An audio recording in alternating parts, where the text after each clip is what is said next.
Rightio, grade 10s, inflation is merely a simple application of the compound interest formula. Please do not use simple interest for inflation. That will be a fatal mistake. And inflation is based on prices that increase each year. I have included a little link in the to-do list for you to watch a quick clip on what the definition of inflation is and what it means. I'm sure you've heard about it in your grade 9 accounting, and those of you who take accounting this year probably understand it really, really well. But basically, it is the gradual decrease in the value of money. If the value of money decreases over time, then you're going to need to spend more money in order to get the same product, as presented in this coffee cup example. A cup of coffee in 1970 was, say, 25 cents. Now this is talking in dollars, not rands. And in 2019, it came up to be $1.59. You need to pay more for the exact same thing, which is quite a depressing thought. Since you need to merely apply the compound interest formula, I want that to be the first thing you write down every single time you deal with an inflation question. So, a loaf of bread at Spar cost R9.40 at the end of 2010. That is quite accurate, and think about it. How old were you? Maybe about 6 years old in 2010. I wonder if you can remember perhaps buying loaves of bread for less than 10 Rand. Now we're lucky if we can get a loaf under 15 Rand. How much will you pay for a loaf of bread in 25 years time? Okay, now let's just realize we're taking it from 2010. So if you want to insert, you can calculate how much you'll pay for a loaf in 25 years time using the current price of bread, but there we're talking about 25 years from the date 2010, so I'm using R9.40 as my principal amount. So, how much will you pay for a loaf of bread in 25 years' time if the average rate of inflation is 7% per annum? First things first, let's write down our general formula and then jot down the information that we've been given. We've been given the present, the 2010 price of bread as R9.40. They've told us the number of years is 25, and the inflation rate is what we replace I with. So the inflation rate of 7% can be written as 0.07 in our formula.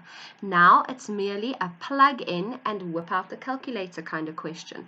So in the place of P, we write R9.40, in the place of I, 0.07, and in the place of N, 25. Pop out your calculator and you'll get 51 Rand and 2 cents. So that's in 25 years time as of 2010. So if you were 6, 25 years later, when you are 31, that's not even far away. When you are 31, you're going to be paying 51 Rand for a loaf of bread. How scary. What if I ask you to go back in time and to work out how much a loaf of bread cost 25 years ago if the average rate of inflation was 10.8% per annum? Again, we're just pretending that 2010 is the present day. And again, first things first, let's write down the compound interest formula when we're dealing with inflation. The information we've been given is slightly different now. If we are going back in time, we want to know what was the amount that increased from that moment in the past. All right, so you can almost see now they're asking for the P value. We know a certain value has grown to become R9.40. Now we want to find out what was that value that grew, that increased, that was multiplied by a bracket to get R9.40. Okay, so in the place of A, we write R9.40. The number of years stays the same as 25, but now our interest rate changes to 10.8%, which is 0.108 as a decimal, We plug that information in, and now we see it's not as straightforward as the previous example. This one, we merely need to do an extra step of dividing. Why do we need to divide? Because as you can see, P is being multiplied by a bracket. And in order to make P the subject of the formula, we need to take that bracket over to the other side.